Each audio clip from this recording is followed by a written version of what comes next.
Un edificio muy singular. Es un edificio muy particular, es antiguo, es una fortaleza de muchos miles de años, data con 150 habitaciones diseminadas en diferentes niveles. 150 compartimientos diseminados en diferentes niveles en una fortaleza antiquísima. Y cuando entramos a este edificio, conocido como el Libro de los Salmos, llegamos juntos a la habitación 107, que le da título a este mensaje, habitación 107.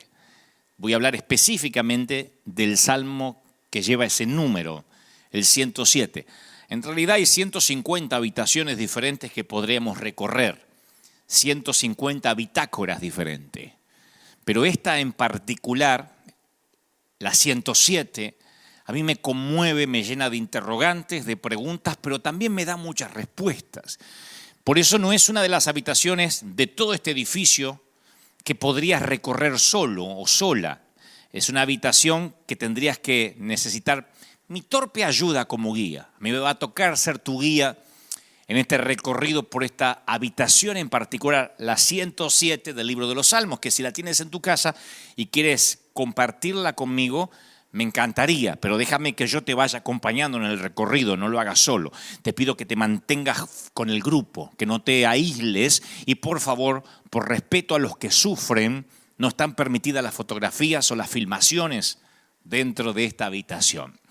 Porque lo que veremos aquí es absolutamente confidencial y yo te ruego la mayor discreción, principalmente a todo este grupo de visitantes en línea que tenemos ahora. Son miles de todas partes del mundo. La mayor discreción, manténganse unidos, guarden las máquinas fotográficas, guarden los celulares para no distraernos con nada y yo voy a conducirte por esta galería que provoca reflexión principal y esencialmente en este tiempo.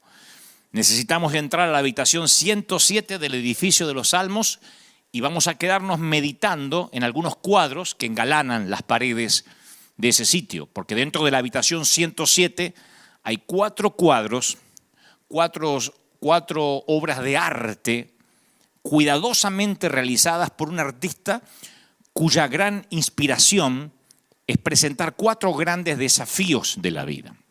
Es una obra maestra, llena de emoción, llena de simbolismo. Pero yo quiero que comencemos nuestra gira e insisto, me sigas. No te muevas, no permitas que nadie hable ahora en tu casa, en la sala, porque si te pierdes uno de los cuadros, posiblemente te pierdas lo más importante que Dios tenga para compartirnos hoy de la habitación 107. Yo me atrevo a decir sin complejo mesiánico, ni mucho menos, que lo que Dios nos va a hablar hoy va a ser determinante, va a ser un manual de vida, va a ser un diario de viaje para lo que nos resta, Dios mediante poco menos que antes, de pandemia. Para lo que nos resta de este momento que estamos viviendo y atravesando en todo el globo. El Salmo 107 es un canto a la amistad y a la fidelidad de Dios. Es un himno de acción de gracias, es un himno de liberación. Y en los versículos del capítulo 107 del Libro de los Salmos, en los versículos que se extienden del 4 al 32, vamos a encontrar 4 palabras que describen las circunstancias que el pueblo de Dios enfrentó a lo largo de su viaje. Estoy hablando de Israel, estoy hablando de varios profetas de las Escrituras, pero estas 4 imágenes, estos 4 cuadros que, insisto, engalanan la habitación 107 de este edificio, tienen un tema en común: el sentimiento humano de impotencia. Que es lo que estamos teniendo ahora la mayoría, la impotencia de haber perdido el control, la impotencia de no saber cuándo esto termina. Ahora es cuando le preguntas a cualquier ministro, cualquier pastor o sacerdote o rabino, ¿qué piensa? ¿Cuándo es que esto se terminará? ¿Cuál será la fecha de caducidad? Y la mayoría quizás no tenga respuesta. Ahora es el momento hasta que los presidentes, los jefes de Estado sienten impotencia, porque por un lado se les desploma la economía y por otro lado tienen que preservar la salud y el bienestar de la gente. Este es el tiempo donde nunca esperábamos ver, por ejemplo, al comandante en jefe de las Fuerzas Armadas de este país diciendo vamos a orar. Y no porque esté necesariamente enjuiciando a Donald Trump, sino porque es increíble ver a un mandatario decir vamos a orar juntos, como lo proclamó el domingo pasado, vamos a clamar en Pascuas a Dios, que es el único que puede sacarnos de esto. Es maravilloso estas declaraciones cuando vienen de jefe de Estado, cuando todos levantan los ojos al cielo, pero también muestra que hay impotencia. Por eso digo que los 4 cuadros de la habitación 107 de este edificio muestran obras maestras de impotencia retratadas ahí. La primera, el desierto, que aparece allí en las Escrituras. El primer cuadro es un paisaje, pero no uno que podrías ver brotar de un pincel del típico pintor. Sucede que este paisaje de la habitación 107 es el desierto. Yo los llamaría perdidos en el desierto, ¿no? El título está inspirado en la descripción que se encuentra de los versículos del 4 al 9 del Salmo 107. Del 4 al 9. Dice, vagaron por el desierto, por la soledad sin camino, sin hallar ciudad donde vivir. Hambrientos, sedientos, su alma desfallecía en ellos.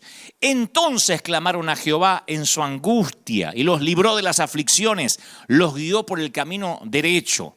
Pero yo leo la experiencia de personas que están perdidas en el desierto. El Salmo 107 nos muestra personas que dicen anduvieron perdidos por el desierto, por la soledad sin camino, sin hallar una ciudad donde vivir, sin hallar un sitio, una ciudad.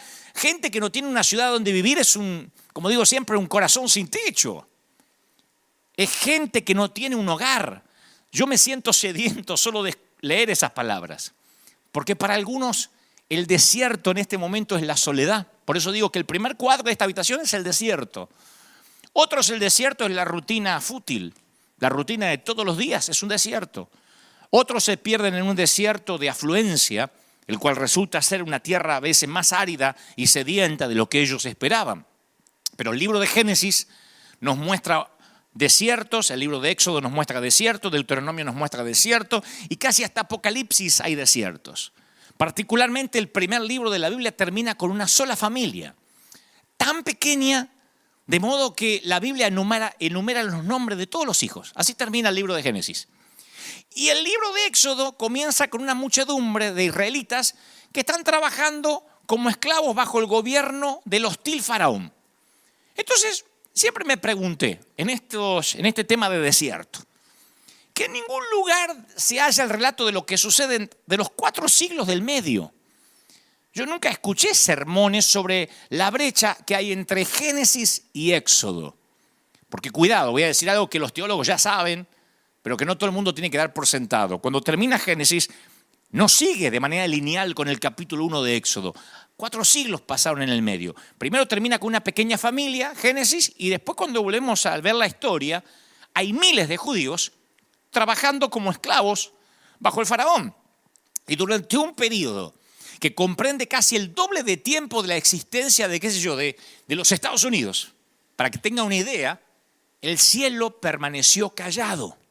Y luego de ese silencio, Dios hizo la mayor exhibición de poder que el mundo haya visto jamás. O sea que luego de un silencio de 4 siglos, 10 veces intervino Dios en una escala tan masiva que no quedó en Egipto una sola persona que dudara acerca de la existencia de Dios.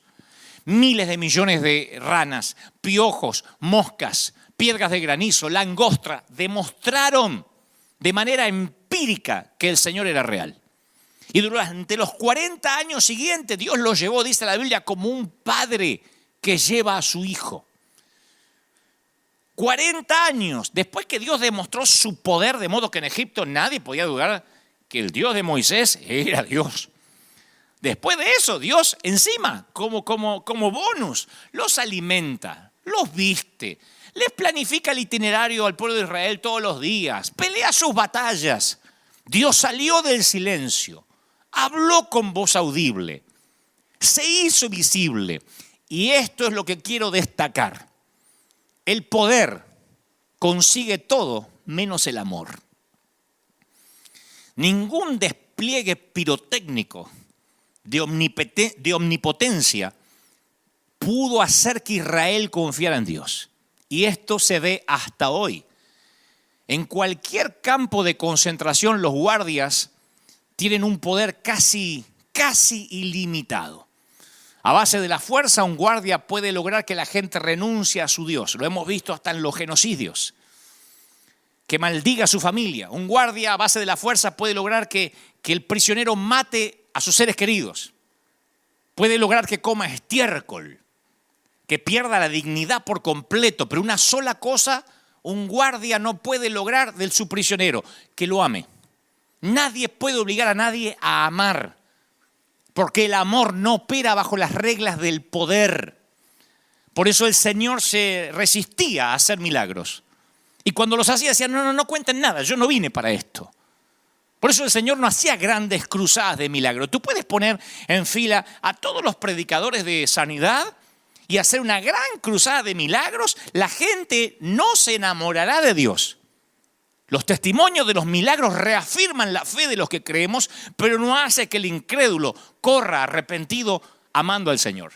Los mayores milagros de Dios no logran que sus hijos lo amen más. De allí es que concluimos que cuando Dios hace silencio y te lleva al desierto, es por amor. Si estamos en este desierto llamado pandemia, yo estoy convencido que es por amor. Hace unas semanas yo tenía cierto resguardo de decir esto, porque aunque uno tiene que predicar la verdad, yo no quería herir susceptibilidades. Y que alguien dijera, wow, está culpando a Dios. Pero recuerden que yo dije, no tratemos de disculpar a Dios en esto. Dios está al control. Y Dios sabe que la única forma que tiene para que lo amemos es a través del silencio y en el desierto. Dice Salmos 121:4, he aquí no se adormecerá ni dormirá el que guarda a Israel. Salmos 3:5 dice, yo me acosté y dormí y me desperté porque Jehová me sustentaba. O sea que la palabra indica que aunque estés descansando en silencio, en el desierto, el plan del Padre Dios para tu bendición continúa avanzando. Alguien tiene que decir amén. Tan seguro como que tu corazón sigue latiendo durante la noche, su disposición a beneficiarte está activa. Hay una cantidad de sucesos importantes en la Biblia en donde la victoria se alcanzó a través de la oscuridad, a través del desierto. Por eso yo dije, no vayas solo en la habitación 107, porque lo primero que encontrarás es desierto y querrás salir de aquí.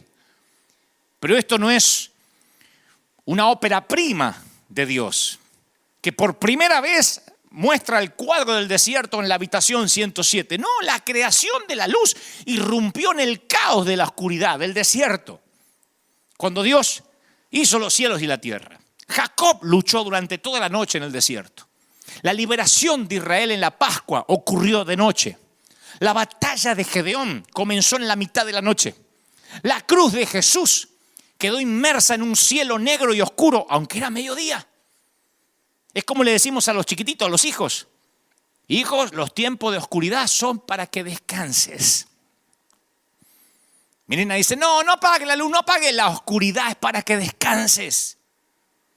Quiero que me escuches bien, sea que estés viviendo en Madrid, en Brescia, Italia, sea que estés en Nápoles, sea que estés en Ecuador, donde ha golpeado esta pandemia como nunca antes. La oscuridad y el desierto es para que te quedes quietos y reconozcas que Él es Dios. No estoy minimizando lo que está ocurriendo. Déjame avanzar. Lo que digo es que el silencio, el desierto, es para que reflexionemos, reordenemos las prioridades y fundamentalmente para que Él nos demuestre su amor. Una de las piezas de música clásica que más se han interpretado en el mundo es la Sinfonía número 5 en Do menor de Beethoven. La reconoces de inmediato por su emblemática apertura, ¿no? Son 4 de las notas más famosas de la música occidental. Es inmediato, todo el mundo hasta se han hecho memes o chistes o humoradas, pero todo el mundo reconoce esa sinfonía, ¿no? Con sus primeras notas. Pero ¿sabías que en realidad comienza con un silencio de corchea justo antes de la primera nota. Y aunque resulta difícil discernir la intención original de Beethoven, el silencio de corchea sirvió o sirve como amortiguador de sonido. Cuando un concierto está por empezar, siempre hay ruido en el ambiente, como cuando empieza un servicio. Conversación entre los asistentes, gente que busca su asiento, incluso el ruido del papel de los programas de mano. Y entonces algo de silencio en el inicio de una sinfonía sirve para limpiar los oídos. Incluso si se trata solo de un silencio de corchea, que los músicos saben. Es el silencio que prepara para la sinfonía. Y lo mismo, mi querido, mi querida, lo mismo vale para nuestras vidas. Yo creo que nos hacía falta en el planeta un silencio de corchea. En especial si queremos que nuestras vidas sean sinfonías de la gracia de Dios. Yo hasta recomendaría un silencio de corchea una vez al año, no como este. Pero un silencio de corchea verdadero que nada se parece a irte de vacaciones cargando la sombrilla y la neverita y los chicos y el griterío y cargar en un avión y el estrés. No, yo hablo del silencio que te obliga a pensar, a reflexionar, a encontrarte con tu carácter, con tu miserabilidad. Momentos de ordenar pensamientos, contar las bendiciones, contabilizar nuestra vida, hacer un conteo, reagruparnos, ver los daños, cómo seguimos. Por eso dije una vez que yo sospecho que la vida no son claros con algunas junglas. La vida es una jungla con algunos claros. Y algunos de esos claros en la selva somos llevados hasta ahí como un silencio de corchea a la fuerza, a un desierto que nosotros no hubiésemos planificado. Israel solo tenía que cruzar la península del Sinaí, poco más de 300 kilómetros. Podrían haber hecho el viaje en 3 semanas, está confirmado. Quien mira un mapa, quien sabe de geografía, sabe que en 3 semanas, menos de un mes, Israel llegaba. Cruzaba la península y ahí llegaba a la tierra prometida. Pero dice las Escrituras que cuando el faraón dejó salir a los israelitas, Dios no los llevó por el camino que atraviesa la tierra de los filisteos, que es el más corto, porque Dios dijo, si se les presenta batalla, podrían cambiar de idea y regresar a Egipto. Éxodo 13:17. Tal vez se le ponga fea la cosa y estos todavía no están con carácter para mantenerse. Estos tipos habían esperado 400 años este día y el GPS lo lleva por otro lado. El GPS lo lleva por la ruta indirecta. Yo tengo un mensaje llamado la ruta indirecta. Resulta que la columna de nube va por el camino equivocado en teoría. En lugar de ir al nordeste se mueve hacia el sur. Porque el camino de Dios por lo general nunca es el más rápido. Pocas veces es el más fácil, pero siempre es el mejor camino. Yo sé que a veces oras y no hay respuesta. No sientes sentido de cercanía. Tu alma se siente árida, estéril. Por eso digo, yo no estoy subestimando lo que sientes. Estoy hablándole a los que ahora dicen, sabes, yo no estoy en el desierto está en mí. Y es verdad, no estás en el desierto está en ti y la arena se te metió en lo profundo de tu ser. Y ahí es cuando en algún momento la Biblia se vuelve tediosa, cuando cuesta orar, cuando hay tedio en leer las Escrituras, no sientes la presencia de Dios y experimentas la sequía espiritual del desierto.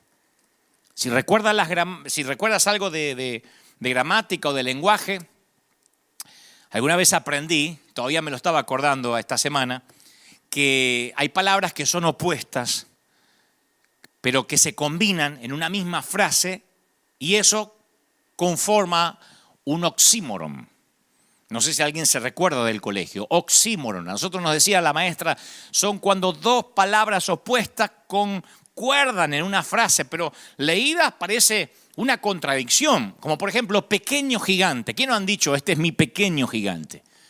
Si viniera un extraterrestre diría, explícate mejor. Si es pequeño no es gigante. Pero quien lo dice sabe exactamente en la metáfora que intenta decir. Hay otros oxímoros que son más cómicos. Eficiencia burocrática. Microsoft funciona. Hispanos puntuales. Suegras amorosas. Argentinos humildes. No sé. Yo pienso que un oxímoron es cuando son dos palabras que no tendrían que estar allí, pero por alguna razón es una licencia gramatical, ¿no? En mi opinión, es una licencia que uno se permite más en el ámbito de las poesías, ¿no? Más que de la prosa. Y cuando la Biblia menciona un cristiano tibio, yo creo que es el oxímoron por excelencia. ¿Qué es un cristiano tibio? Podría decirse que es alguien que cree en Cristo, pero que no se diferencia de la gente que no cree en Cristo. Dios podía darle la victoria contra los enemigos si los llevaba por la ruta directa a Israel, pero todavía no creían en Él. Eran cristianos tibios. Y bastó una noche para sacar a Israel de Egipto. En una noche salieron, pero necesitaron 40 años para sacar a Egipto de Israel, para sacarles a Egipto acá. Entonces, mi querido, voy a profetizar algo. Porque después dicen, pero vos dijiste que no eras profeta. No, no me considero profeta ni jamás me haré llamar así, porque si lo fuera ni siquiera quisiera hacerlo. Pero el desierto va a durar hasta que nos saquemos la incredulidad de adentro y lo amemos incondicionalmente. Yo creo que nosotros mantenemos a Dios en el desierto, Dios no nos mantiene allí. Lo diré otra vez, tú mantienes a Dios en el desierto, no es Dios quien te mantiene ahí. No hay un solo día desde que esta etapa, esta temporada difícil comenzó en que no le pregunte a Dios si la respuesta a todo lo que nos está ocurriendo, la respuesta a la caducidad, al término de esto, lo tiene la iglesia. Cuando hablo de la iglesia son los que nos congregamos, eventualmente los que creemos en Cristo. Si acaso no somos nosotros los que tenemos que entender lo que es ser un cristiano verdadero y no uno tibio. Y que el mundo entero esté esperando la manifestación de los hijos verdaderos de Dios. Yo voy a ayudarte, aunque sea en un torpe intento, a caminar en fe sin importar lo que se te cruce en el camino. Yo le digo siempre a la congregación, soy tu pastor y se supone que estamos juntos en esto. Convengamos que yo he visto a Dios contestar oraciones. Yo he visto personas sanadas y que dejó mudos a los doctores. Yo he visto parejas que fueron infértiles dar a luz chiquitos, niños. He visto personas perder sus empleos, orar y con rapidez conseguir uno que le pagaron el doble. Muchas veces sucede así. La fe da resultados. Yo eso no lo voy a cambiar. Las oraciones, señores, producen respuestas. Pero para serte sincero, a veces aparece el desierto. Y a veces haces tu mejor oración, la más honesta, de la más profundo de tu corazón y no hay respuesta. O la respuesta es no. Y aunque tus motivos son puros, no llega la transformación. El momento del cambio no sucede, el cáncer se esparce, la metástasis aumenta, las finanzas se escasean, el matrimonio está solitario, se siente solitario, los hijos se alejan cada día más. Las temporadas de adversidad pueden ser fatales para la fe. O bien, puedes escoger convertir los tiempos de crisis, esto de desierto, en las mejores oportunidades de tu vida. Todo depende cómo veas esto. Quizá la gente que amas se enferme y quizá algunos se irán a la eternidad. Yo no estoy diciendo que vas a lograrte todo lo que te propongas. Vas a tener que sufrir y lidiar con algún dolor que a lo mejor no te mereces. Tendrás días de frustración. La fe no te garantiza una vida libre de desiertos, pero sí te capacita para descubrir la oportunidad de ver la gracia de Dios en medio de estos desiertos. Yo suelo orar mucho para que Dios me mueva los obstáculos siempre. Siempre le digo, Señor, quita la oposición de mi vida. Y según mi manera de pensar, los desiertos siempre parecen que se interponen en el camino de la oportunidad. Pero Dios no piensa como yo. Creo que debe ser la razón por la cual casi no me consulta lo que pienso. Así que en lugar de quitar nuestros desiertos, Él desarrolla nuestra fe y obra por medio de esos desiertos. Si nunca te enfrentas a un enemigo, jamás vas a experimentar la victoria de Dios. Donde no hay oposición, no hay oportunidad. Moisés dio un conmovedor discurso de ánimo a Israel. Le dijo, no tengan miedo, mantengan sus posiciones. Yo voy a emular sus palabras. Mantengan sus posiciones. Le voy a decir a la iglesia de River, soy tu pastor. Oye, soy tu pastor. Se supone que estamos juntos en esto. ¿Recuerdas esas palabras? Lo decía casi todos los últimos domingos antes de que esto empezara. ¿Se acuerdan cuando les decía, quizás esto un día se termine, quizás yo me vaya, ustedes se vayan, o no sé lo que pueda pasar? ¿Lo recuerdan? Pero siempre terminaba diciendo, pase lo que pase, soy tu pastor y estamos juntos en esto, no dejaré a nadie atrás. Vivos, heridos o muertos, los llevaré a casa. Es mi responsabilidad. Entonces adhiero a las palabras de Moisés. Mantente en tu posición. Tú serás testigo de la salvación que el Señor realizará a favor de ti, de ustedes, de tu familia. Y a esos egipcios que ves hoy en forma de coronavirus, en forma de pandemia, jamás los volverás a ver. Éxodo 14:13. Yo estoy disfrutando esto. Dios quiso que su pueblo jamás olvidara el significado de los momentos de desierto, de crisis. Te guardo las espaldas, dice el Señor. Estoy contigo. Estoy peleando por ti. Nunca te voy a fallar. ¿Y cómo comenzó? Con una crisis, con un desierto de arena, como resultado de una batalla en el grueso de la adversidad. Todas las buenas historias comienzan con adversidad. Por supuesto, no escogeríamos escribir nuestras historias de esa manera. Queremos que nuestras historias salteen la promesa de liberación a la fiesta de la tierra prometida. Nos gusta ver cómo otras personas cruzan el Mar Rojo con un imperio persiguiéndoles, pero nosotros preferimos que Dios construya un puente por encima de nuestras aguas turbulentas y destruya a nuestros enemigos antes que se acerquen demasiado. Y no funciona así, la vida no funciona así. Porque nunca vería lo fuerte que es Dios si tu vida no tuviera oponentes que Él tuviera que vencer. Ahora necesitamos a Dios, el mundo entero necesita a Dios. Alguien me dijo alguna vez, no me gusta la iglesia que se pueda explicar con un método. ¿Por qué crecieron? Por la célula. ¿Por qué crecieron? Por el método del G12. ¿Por qué crecieron? Por el método del G14. A mí me gusta cuando no es explicable, porque significa que tuviste que meter a Dios en la ecuación para que resultara. Y ahora esto, para que esto se resuelva, lo que está ocurriendo, necesitamos a Dios. Este es un digno oponente para que Dios solo pueda intervenir. Porque ni siquiera los hospitales del mundo, los más avanzados, ni el país que se supone el más poderoso del mundo, pudo librarse de la afección. La visión no se ajusta a mi agenda. Si lo hiciera, no sería necesaria la fe. Si todas tus oraciones fueran contestadas, en el momento en que tú las hicieras, comenzarías a poner tu fe en el poder de la oración en lugar del poder de Jesús. Y adorarías la oración, en lugar de adorar a Jesús. Pregúntale a Josué. Dios le dijo que tendría éxito donde fuera, donde pise la planta de tu pie. ¡Qué promesa fenomenal! Pero ¿qué sucedió en el medio?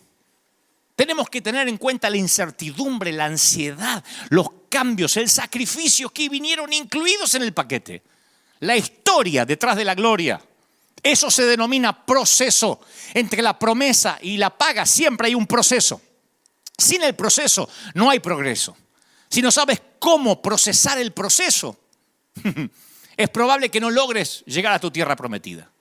Muchos pierden la recompensa porque desfallecen en este proceso. Por eso manténganse ahí, manténganse en sus posiciones. River, no se muevan. Los que no son de River y me están teniendo ahora como una voz pastoral, no se muevan de ahí, permanezcan firmes. Es parte de la naturaleza querer saltarnos de la promesa a la paga. ¿Quién no quiere llegar enseguida a lo bueno? Pero el proceso es invaluable. El proceso es un tiempo de fortalecimiento. El proceso es el lugar donde aprendes a depender de Dios. Y más importante que eso, el proceso es la forma en la que creemos que Dios es fiel, en la que nos aseguramos que Él nos ama. Y en realidad ese es el punto. Creer y crecer, creer y madurar. Una de las cosas que más me irritan a mí es cuando alguien me arruina la trama de una película, de una serie que está planificando mirar. Cuando te espolean el final de una película estás fregado. Pero cuando me cuentan, claro, porque me cuentan, te cuento, en esa serie, ¿te la viste? En la 4ª temporada el tipo se muere. Y me arruinaron la experiencia. Uno quiere sentir la tensión, el suspenso, la trama es el punto. Y si la dinámica se aplica a nuestra relación con Dios y si el proceso fuera el punto. Y si todo lo que Dios quería hacer fuera llegar no al final feliz, sino que disfrutáramos el proceso. El proceso es el caldo de cultivo de la fe. Él quiere que aprendas a caminar por fe y no por vista. Y no puedes aprender eso sin transitar el desierto. ¿Qué te parece? Primer cuadro, el desierto. No te asuste que no tomaré tanto tiempo con el resto de los cuadros, porque sé que esta habitación 107 asfixia un poco. Pero sigamos el recorrido por la habitación 107. Vimos el desierto, ¿no? El desierto puede parecer un tema extraño para un cuadro, pero el versículo 10 del Salmo 107 ofrece uno menos propicio todavía. Es el cuadro de un grupo de prisioneros. Dice, yacían en tinieblas y sombras de muertes. El versículo 10, aprisionados en aflicción y en hierros. Siempre pienso que mi principal ministerio es ayudar a la gente a salir de la cautividad de la mente. Es uno de los milagros más grandes. El Espíritu de Dios está sobre mí porque me ha ungido para traer buenas nuevas a los afligidos, a vendar a los quebrantados de corazón, proclamar libertad a los cautivos, liberación a los prisioneros. Y a veces pienso cómo pudo haber sido la vida antes de la caída. Porque la Biblia habla de desierto, pero también habla de cárceles. Antes de la caída, yo siempre me imagino cómo habrá sido la vida en el huerto. Uno de los principales trabajos que Dios le dio a Adán fue ponerle nombre a los animales. Le debe haber costado años de investigación y exploración ese proyecto, ¿no? Los animales no desfilaron delante de él y él iba diciendo jirafa, hipopótamo, vaca. No, Adán habrá tenido que descubrirlos en su hábitat natural. Se habrá topado con alguna estampida de búfalos, un grupo de cabras monteses subiendo por los riscos, una carga de rinocerontes. Pocas cosas se pueden comparar con la emoción de ver un animal salvaje en su hábitat natural. Por eso algunos aman los safaris, los que pueden hacerlo. Un animal haciendo aquello para lo cual fue creado, sin civilizar, sin domesticar, sin enjaular. Y cuando experimentas esos safaris con animales salvajes, tu gusto por el zoo, por el zoológico, queda arruinado para siempre. Porque un animal enjaulado es demasiado seguro, demasiado predecible, demasiado aburrido. Yo siempre me pregunto si las iglesias no le hemos hecho a la gente lo mismo que hacen los zoológicos con los animales. Yo amo la iglesia local, pero con frecuencia sacamos a la gente de su hábitat natural y tratamos de domesticarla en el nombre de Cristo. Eliminamos los riesgos, no te contamines con el mundo, anulamos los peligros, no tengas comunión con las tinieblas. Y al final tenemos un montón de cristianos enjaulados. Y en el fondo todos anhelamos algo más, pero nos acostumbramos a la seguridad de la jaula. Por eso es arbitrario que allí en la habitación 107 aparezca el desierto, porque en este momento muchos viven el desierto, pero otros viven el encierro, la prisión. Para en algún punto de nuestro peregrinar espiritual, la jaula nos hace sentir prisionero y nos deja de satisfacer. Tenemos como una añoranza primitiva, por estar fuera de los barrotes. Y la jaula se abre cuando entendemos que Jesús no murió para mantenernos seguros, sino para hacernos más peligrosos. No hay problema con pedir un vallado de protección alrededor. No hay problema con decir, vamos a cubrirnos. No hay problema, pero ¿cuándo fue la última vez que oraste para que Dios te haga un ser humano viral? Pero no viral porque transmites un virus nocivo, viral porque transmites vida. A mí me gusta terminar nuestros servicios y sentir que envío al batallón del ejército de Dios a su hábitat natural a causar estragos. Siempre les digo, vayan, sean artistas, conquisten Hollywood, conquisten Broadway, conquisten las salas de conferencias, escriban leyes, escriban libros, gánense el Pulitzer, Nobel, gánense, no sé, el premio Tony en el teatro, vayan a por lo mejor. Siento que los envío a sitios peligrosos. Una vez le pregunté al público, ¿ustedes creen que los ángeles tendrán la capacidad de aburrirse? Y se quedaron absortos como algunos ahora en la casa. Yo digo, porque algunos ángeles asignados deben tener una vida tan aburrida, porque están asignados a gente aburrida. Algunos son tan aburridos que sus ángeles se le aburren. ¿Bostezarán tus ángeles asignados? ¿Desde cuándo se ha vuelto seguro seguir a Cristo? ¿No será que algunos confundimos el seguir a Cristo con el sueño americano? Digo, los que vivimos en este país. Siempre puedes escoger la seguridad de una vida predecible en la jaula de la religión, pero no eres el único que sale perdiendo. Cuando nos falta valentía de salir, el costo es escalofriante. Muchos podrían quedar atascados en la pobreza, en la ignorancia, en el sufrimiento, en el pecado, porque tú no te animaste a salir de la jaula. Esta es una decisión de ser parte de algo más grande que tú mismo. Yo agradezco que este tiempo, por lo menos aunque no nos gusta, Dios abrió la jaula, cerró nuestros templos para que tuviéramos que salir de algún modo, salir o a repartir comida desde arroz, frijoles o a salir a través de la web. Porque estar preso también significa que los barrotes pueden ser la religión, el tratar de agradar a Dios a través de la ley. Yo hablé de eso hace un par de domingos. Yo a veces me imagino cómo pudo haber sido la historia del hijo pródigo, especialmente en relación a su hermano mayor. Porque la Biblia termina ahí, que el hermano mayor se molestó, pero yo digo, ¿y si el hijo pródigo regresó a la casa? Digo como para completar la línea de puntos, tomándome una licencia hereje, ¿cómo pudo haber terminado mal la historia del hijo pródigo después que regresa a casa? Porque se acuerdan que el padre ordena que le traigan el mejor vestido, el mejor anillo, le da un anillo, un calzado fino. Y me imagino al hermano mayor diciendo, bueno, si papá no quiere hacer justicia, la voy a hacer yo. Así que encara al hermanito y le dice, mira, ese anillo, está bien, te lo dio mi viejo, nuestro viejo. Pero si lo querés llevar en el pulgar, vas a tener que merecerte ese anillo. Empezá a portarte bien y abrochate los cordones o te va a quitar los zapatos. Y que no se te manche la túnica, con comida o te la vamos a arrancar. Imagino que le empiezan a dar un montón de leyes al hijo pródigo que regresó por gracia y ahora tiene ley. Y un día no aguanta la presión y el hijo pródigo sale corriendo. Porque el mantenimiento de la dádiva es una presión muy grande. Demasiados requisitos para ser amado. Y piensa, bueno, al menos en el chiquero nadie me presionaba. La cárcel de la religión bloquea las arterias de la gracia. Y algunos creen que tienen que ganarse el derecho a sentarse a la mesa. Como que Dios paga la matrícula de la redención, pero tú pagas las cuotas mensuales. Dios paga la inscripción con la cruz, pero tú pagas las cuotas mes a mes. El cielo te garantiza el bote, pero tú tienes que remar. Y la iglesia, y esto es una autocrítica, está infestada de hermanos mayores, más que de hijos pródigos, más que de gente rota.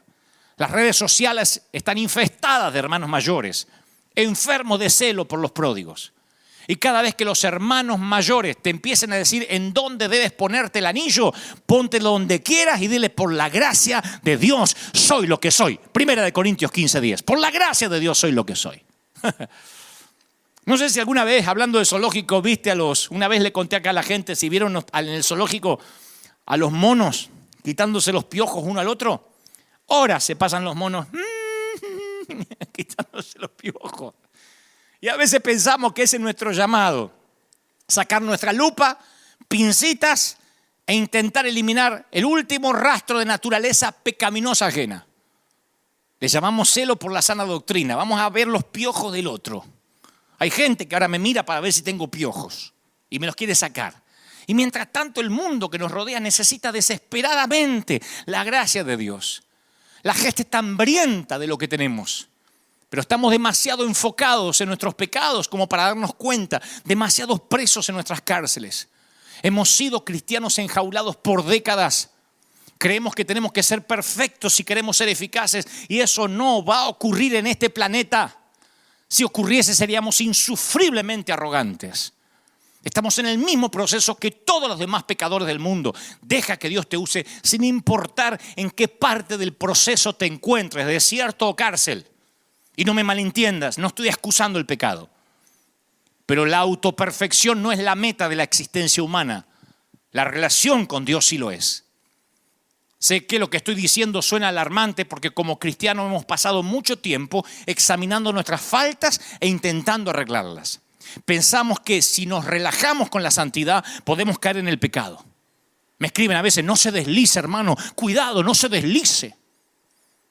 Porque estoy en una radio aparentemente secular. No se deslice, pero cuanto más conozco a Jesús, me doy cuenta que Él se encarga, Él toma la iniciativa, Él provee el poder para mantenerme firme. Te contaré algo muy interesante que aprendí hace un tiempo. En el ámbito de la iglesia aprendemos a ver la palabra salvación en tiempo pasado. Decimos cosas como yo fui salvo cuando tenía 15 años. Hace 20 años que fui salvo. Y lo tratamos como si fuera un evento. Pero en realidad es un proceso. La palabra habla de salvación en 3 tiempos primarios, pasado, presente y futuro. Cuando nos ponemos nuestra fe en Jesús, fuimos salvos. Dice Efesios 2:8, porque por gracias ustedes han sido salvados mediante la fe. Es tiempo pasado. Por gracias fuiste salvado. Está hecho, conseguido, sucedió en un momento. Pero también estamos siendo salvos, tiempo presente. 1 Corintios 1:18 dice, el mensaje de la cruz es una locura para los que se pierden. En cambio, para los que se salvan, es decir, para nosotros, este mensaje es el poder de Dios. Esto habla del proceso de cambio, de crecimiento. Y después hay un elemento futuro en la salvación. Seremos salvos. Tal herencia está reservada en el cielo para ustedes a quienes el poder de Dios protege mediante la fe hasta que llegue la salvación que se ha de revelar en los últimos tiempos. Primera de Pedro 1:4. Fuimos salvos, estamos siendo salvos y seremos salvos. Caminar con Dios es una experiencia de toda la vida. Nunca seremos más perdonados de lo que somos ahora. Nunca se nos amará más de lo que se nos ama ahora. Ya hemos llegado y ya hemos sido aceptados, pero a la vez será un proceso, porque estamos siendo cambiados y transformados todos los días. Y el proceso no termina hasta que veamos a Cristo cara a cara. Nuestras luchas no significan necesariamente que estemos distantes de Dios. Si estás conmigo en la habitación 107, es porque esto no es un destino. Esta habitación es un viaje. Y la misma gracia que nos llevó a esta relación es la gracia que nos sostendrá todo el viaje hasta que este tour termine. Termina lo que empezaste, dice el mundo, pero Dios dice lo opuesto. Continúa lo que yo empecé. Disfruta de lo que yo he ganado. Jesús murió por ti, resucitó por ti. Él declaró que eres perdonado y libre. Sigue caminando. Da otra vuelta. Estás creciendo. No eres perfecto, pero estás en un proceso. Y eso es lo que más importa. Desierto. Cárcel. Ya casi nos estamos yendo. La habitación 7 nos muestra un tercer cuadro, el hospital. Seguimos el recorrido por la habitación 107 y llegamos a un escenario familiar en estos días, el hospital. Si hay un mensaje coyuntural es este, donde habla de desiertos, cárceles, cautividad mental y hospital. En los versículos 17 al 22 hallamos algo no muy diferente a una unidad de cuidados intensivos. Mira más cerca el cuadro que nos pintan estos versículos. Dice, fueron afligidos los insensatos a causa de su rebelión y a causa de sus maldades y llegaron hasta las puertas de la muerte. ¿Qué son las puertas de la muerte? ¿Cuál es el lugar? La antesala a morir. La cama de hospital. Es un pabellón de enfermedad, de aflicción, un corredor que conduce a la muerte. Nos sentimos ansiosos por la llamada del doctor con el resultado de un análisis, por la mirada de su rostro cuando entra a la habitación. Nos da pánico la sensación extraña en el pecho, el bulto que está donde no debería estar. La muerte hace su trabajo en fases. La erosión de los dientes, la inflexibilidad de las extremidades, el entorpecimiento de los sentidos. Según los centros federales por el control de enfermedades, las causas principales de muerte por enfermedad son cardiopatía, cáncer. Estoy hablando en orden descendente. Primero cardiopatía, cáncer, enfermedades respiratorias, derrame cerebral. Esto soy, Alzheimer, diabetes, nefropatía, neumonía y coronavirus, en ese orden. Digo, como digo siempre, para aquel que piensa que la muerte es un vecino nuevo que llegó bajo el nombre de coronavirus. La enfermedad siempre ha interrumpido los patrones de vida y nos quita el control y nos envía a instalaciones médicas muy costosas donde colocamos nuestro destino en manos de extraños. Los hospitales no son lugares divertidos, son una conglomeración de agujas. Hay gente mirándome ahora en hospitales, píldoras, respiradores, un puré y una gelatina espantosa que no comerías en tu vida, pero ahí te la tienes que comer, termómetros.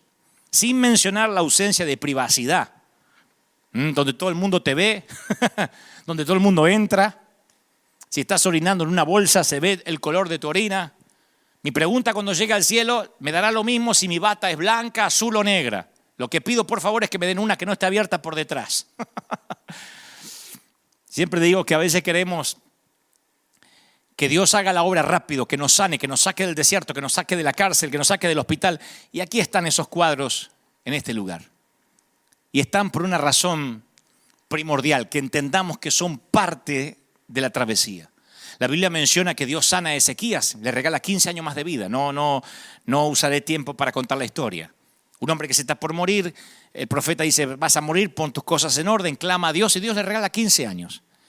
Y desafortunadamente la aventura médica de Ezequías tiene un epílogo trágico, porque después de todo lo que Dios hizo por él, después del regalo de 15 preciosos años que se agregaron a su tiempo de vida, Ezequías perdió el favor de Dios. No respondió adecuadamente a la bondad que le había sido mostrada y se volvió orgulloso. Por eso el enojo del Señor vino sobre él y contra Judá, dice la Biblia en Crónicas, segunda de Crónicas 3:2. Su recuperación milagrosa le hizo perder la humildad de haber estado cerca de la muerte. Y a medida que los problemas de Ezequías disminuyeron, su pasión por Dios también. Me temo que eso ojalá no pase en este planeta. Ezequías, después de haber estado enfermo y se sanó, se obsesionó con las riquezas y acudía a ellas en vez de a Dios. E Isaías cuenta que el orgullo de Ezequías por su riqueza le llevó a cometer un error político terrible. Se puso a alardear de los tesoros que tenía. Vinieron unos enviados de Babilonia a traerle las condolencias por la enfermedad y el tipo le mostró dónde ocultaba sus armas, los tesoros. El rey de Babilonia mandó sus representantes ante Ezequías para prestarle respeto por su convalecencia. Y en la soberbia y el exceso de confianza, Ezequías no le consultó a Dios sobre qué hacer y confió sus secretos de estado a los visitantes. No hubo nada en el palacio ni en el reino que Ezequías no les mostrara a los enemigos. Y sus nuevos aliados tomaron nota cuidadosamente. Y después los babilonios los pasaron por arriba, destruyeron Jerusalén, se llevaron cautivos al pueblo de Judá. 70 años de cautiverio, el error del tipo este. Saquearon el tesoro, sabían dónde estaba, hasta tenían, yo creo que le dio la combinación de la caja fuerte. Saquearon el templo, sabían dónde tenía almacenada la riqueza. Todos los secretos de Estado se los dio al enemigo. Y el resultado de ese mal liderazgo fue una invasión militar. El reino de Judá estaba en un camino en el que no se iba a recuperar más. Dios tuvo razones para sanar a Ezequías, pero conocía el futuro. Por alguna razón no podemos dejar de observar que a veces todos, de alguna forma, están mejor cuando Dios dice no. Yo no estoy diciendo que Dios no te va a sanar. Lo que estoy diciendo es que la nación pagó un precio exorbitante por 15 años extra en la vida de Ezequías. Y esto nos lo recuerda el salmista. Ten cuidado con lo que pides a Dios porque es posible que lo recibas. El Salmo 106:5 dice, entonces les dio lo que pedían, pero al mismo tiempo les envió una plaga. Nuestro problema es que nuestra perspectiva no entiende mucho de lo que se viene más adelante porque no se extiende más de la nariz. Solo sabemos que sufrimos y quisiéramos acabar con el dolor ya, con la enfermedad ya, pero el hospital, mi querido, está allí en la habitación. Encaja en la perspectiva de Dios. Yo no te voy a decir estás enfermo porque sí, pero sí la enfermedad podría ser un eslabón necesario en este plan divino. Podría ser un eslabón necesario para llevar al cabo algún bien. Y a veces solamente a través del dolor es que llegamos a ver a Dios. Yo dije hoy, el silencio nos hace descubrir su amor. La cárcel es un lugar donde tenemos que salir y el hospital es un sitio no agradable. Pero lo que ahora sufrimos, dice Pablo, no es nada comparado con la gloria que Él nos va a revelar. Yo no quiero decir nada que trivialice la enfermedad y mucho menos ahora. Pero según Pablo y desde la perspectiva de nuestro Dios eterno, los sufrimientos de este mundo en relación con la gloria no es nada. Como lo explica Pablo, Cristo tomará nuestro débil cuerpo mortal y lo transformará en un cuerpo glorioso, le dice a los filipenses. Sería bonito ser sanado aquí y ahora. Me encantaría decir reprendo toda enfermedad. Pero algunos serán sanados después. Si el cielo es lo que nos espera, no hay que quejarse. Tenemos un gran médico que resucitó de los muertos a su propio hijo y que dejó atrás una tumba vacía. ¡Aleluya! Desierto, cárcel, hospital. Ya nos estamos yendo, ya nos vamos. Pero no puedo dejarles ir sin ver el último cuadro, la tormenta. Sigamos el recorrido de la habitación 107 Y es el último de los cuadros y capta nuestra atención. El cuadro nos hace aguantar la respiración. Véanlo. Una tormenta capta el poder de una naturaleza que da rienda suelta a su furia. Mientras nuestros ojos se mueven a través del lienzo, sabemos que es lo que significa estar colgados de la cubierta de un barco, sorprendido por una terrible tormenta. Les hablo a los que no están en el desierto, ni en la cárcel, ni en el hospital, pero están en una tormenta financiera. Perdieron su trabajo. No nos damos cuenta de la fuerza de la naturaleza hasta que nos convertimos en una presa indefensa de una tormenta. Dice la palabra literalmente en el último cuadro, los que descienden al mar en naves, el versículo 23, y hacen negocio en las muchas aguas. Ellos han visto las obras de Jehová y sus maravillas en las profundidades, porque habló e hizo levantar un viento tempestuoso que encrespa sus olas. Todos sabemos lo que es quedar atrapado en tormentas de la vida. Un embarazo no deseado, la culpa de un aborto, un divorcio, una separación, una infidelidad, una traición. Podemos encontrarnos en la voluntad perfecta de Dios y en una tormenta perfecta al mismo tiempo. Yo hablé de esto muchas veces. Mucha gente cree que el evangelio es alguna clase de seguro contra la presión alta, la ansiedad y la angustia. Y una gran paradoja del cristianismo es que confiar en Cristo no hace que las tormentas se alejen. Entre las expectativas del corazón cristiano encontramos que, bueno, ahora le pertenezco a Dios, recibo un fast pass, un pase libre para las tribulaciones de la vida. Vivo en una burbuja, otro enfrenta tormentas, yo solo los voy a ayudar, yo nunca voy a enfrentar una. Seguir a Jesús debería ser una vida sin tormentas, pero esa es la expectativa que se estrella rápidamente contra las rocas de la realidad. Lo cierto es esto, la vida llega con tormentas y de hecho a veces nos empuja hacia aguas profundas y turbulentas. Hay seguridad en el centro de la voluntad de Dios. Las tormentas no son un castigo por falta de obediencia. Muchas veces son el resultado de una obediencia. Hay pastores diciendo, yo hice todas las cosas bien. ¿Qué me pasa ahora? Y es el resultado de la obediencia. Hace unos años hice mi primer viaje a España. Y Kevin, que ahora está detrás de la cámara, era chiquito. Y me dice, ¿qué hora es allá? ¿Por qué allá es de día? Yo estaba en FaceTime o por Skype. ¿Por qué allá es de día? Y yo le expliqué que en Europa estaba en un hemisferio diferente y que me encontraba al otro lado de la línea de cambio de fecha. No me entendió, entonces le dije, mirá, acá ya es mañana. Y él me pregunta, pa, antes de que te vaya, ¿me puedes decir lo que va a pasar mañana, ya que estás ahí? Y permitime decirte que enviar mensajes desde el futuro es una sensación poderosa. Mañana, empecé a decirle, es un día maravilloso. Mañana te vas a portar bien. Mañana obedecerás a tu madre. Mañana vas a traer buenas notas. Y lo que simulaba hacer en ese momento, Dios tiene la capacidad real de hacerlo todos los días de nuestra vida, pero de verdad. No porque está en otro hemisferio, sino porque Él sí conoce el mañana. Aquel que vive fuera del tiempo te dice que saldrás de la tormenta. Dios habla en tiempo pasado sobre las batallas que libras en el presente.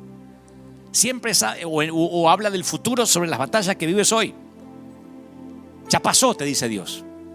Terminó. Siempre estamos en tres lugares. O nos dirigimos a una tormenta, o estamos en una tormenta, o salimos de una. Jesús dijo, ¿por qué tienen miedo? Lo diré otra vez, ¿por qué tienen miedo?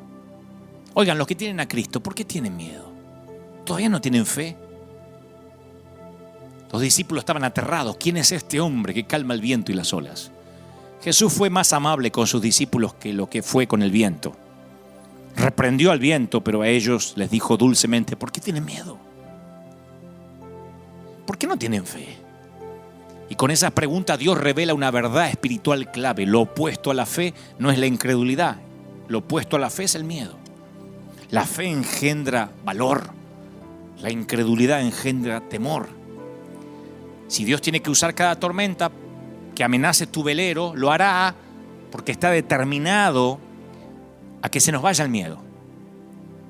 La palabra nos advierte que vendrán tormentas. Amados hermanos, dice Santiago, cuando tengan que enfrentar cualquier tipo de problemas, considérenlo como un tiempo para alegrarse. No dice si vienen tormentas, dice cuándo vengan.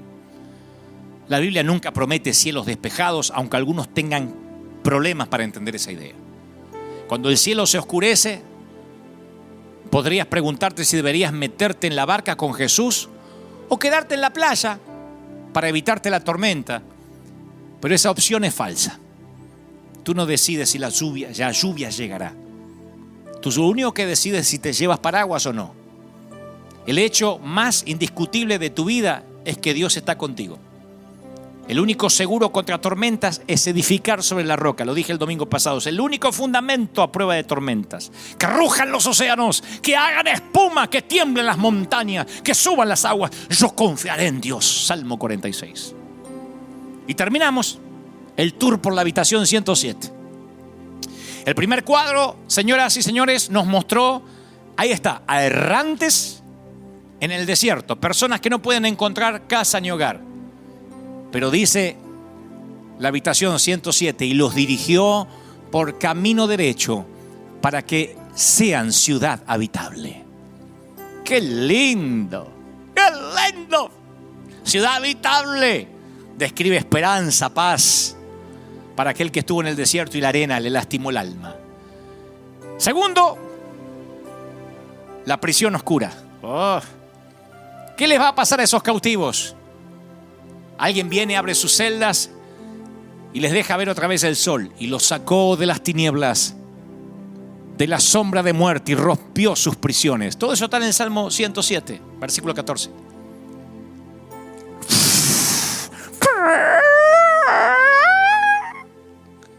Abre la puerta de prisión. ¡Afuera! A los del desierto, vamos, sean una ciudad habitable. Y en tercer lugar vimos el hospital, donde la muerte ronda a los pacientes y donde se desploman los enfermeros tocándose la cara porque ya no saben a quién salvar y a quién no. Y envió su palabra y los sanó y los libró de su ruina.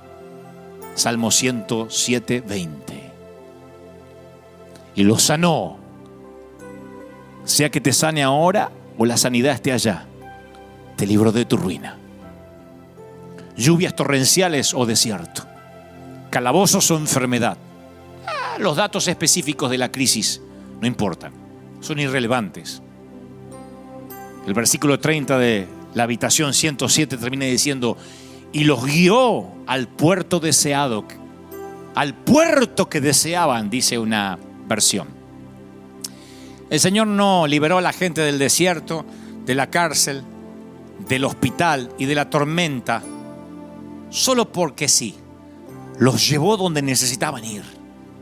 Las crisis nunca te dejan en el mismo lugar. Esta pandemia no nos pondrá en el mismo lugar. Nunca te dejan estas cosas en el mismo lugar donde te encontraron.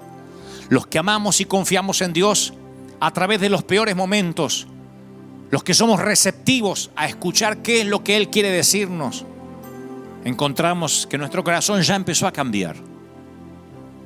Cuando la quietud reemplaza lo tormentoso, tendremos un corazón diferente. Te lo digo de parte de Dios que me envía. Estaremos mucho más en sintonía con sus deseos. Estos silencios de corchea nos prepararán para la gran sinfonía de la gracia. Nuestras iglesias rebosarán de gracia, te lo profetizo. Gracia y verdad. Verdad y gracia. Nuestras metas se habrán acercado mucho a las metas de Dios. Pregúntale a Jonás cuando llegues al cielo: hey, Jonás, ¿eras diferente después que el pez te vomitó? Sí.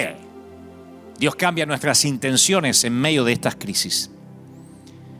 Estos son los últimos cuadros de la habitación 107. Cambian las imágenes, como verán. Ya nos vamos. Todavía no saquen fotografías. Hemos estado desesperadamente enfermos, solo en espera de la muerte. ¿Y qué hacemos si recuperamos la salud? Adoramos. Los últimos versículos 21 y 22 del Salmo 107 dice: alaba la misericordia de Jehová y sus maravillas para con los hijos de los hombres. Ofrezcan sacrificios de alabanza y publiquen sus obras con júbilo. Luego están los que salieron de la tormenta. ¿Qué hacen? Alaben la misericordia de Jehová y sus maravillas Exáltenlo en la congregación del pueblo y en la reunión de los ancianos lo alaben. Saben, suelo ser guía de contingente por esta habitación desde hace muchos años. Estos años me ha tocado a veces mostrar los 4 cuadros y a veces detenerme en uno. Desierto, cárcel, hospital o tormenta han sido mi jurisdicción los últimos 30 años. Y les cuento lo que pasa con otros grupos de gente. Nadie sale de esta habitación igual. De los 150 niveles que tiene este edificio de los Salmos, es aquí en la habitación 107 donde más se aprende. Nadie es igual. Desierto, cárcel, hospital o tormenta. Nadie es igual. Fue un placer guiarles. Fueron un gran grupo. He tenido otros grupos peores y mejores. Fueron un gran grupo. Miles, me dicen, que me acompañaron por estas 4 estaciones de la vida. Espero que las 4 no te estén pasando a la vez. Pero si tan solo pasas por algunas de ellas y te quedas frente a ese cuadro, avanza hasta el final de la habitación. Alaba, adora. Todo esto es para que le adoremos. Para que las iglesias nos revistamos de gracia. Para que valoremos entre colegas al otro pastor, independientemente si nos cae bien o no. Para que aprendamos a amar, que Dios usa lo que quiera, quien quiere. Y si Dios usó un burro, de ahí calificamos todos. Aprendimos mucho, estamos aprendiendo mucho. Yo soy el principal aprendiz. Yo soy un gran aprendiz de la vida, No es ironía, yo soy un gran aprendiz. Y a mí este desierto, esta cárcel, este hospital y esta tormenta me han enseñado mucho. Voy por la vida sacando a gente de los hospitales del alma, sacándolo de los desiertos de la vida, abriéndole las cárceles de la cautividad mental y siendo piloto en las tormentas. Y en cada una de las estaciones la gente aprende algo y yo también. Yo no predico sermones de escritorio, no predicaría nada que no esté viviendo o que no haya vivido alguna vez. Quizá eso le dé el valor agregado de la autenticidad. Y sea que estés en cualquiera de estos cuadros, es hora de salir de la habitación. Lo haremos juntos en momentos. Pero como verán, ahí está la puerta y nos vamos. Hay que pasar a la habitación 108 o irnos a casa. Nos iremos a casa. Ha sido un tour extenso por hoy, pero no sin antes hacer una oración. Si es la primera vez que estás oyendo este mensaje, me encantaría conducirte a una oración de arrepentimiento. O sea, no importa si eres católico, musulmán, ateo, judío, si quieres soportar estas estaciones de la vida, fundado sobre la roca, si quieres conocer el amor de Dios, que no se conoce, insisto, con una pirotecnia de poder, sino en el silencio de corchea. Repite conmigo esta oración. Señor Jesús, te recibo en mi corazón. Anota mi nombre en el libro de la vida. He escuchado tu palabra.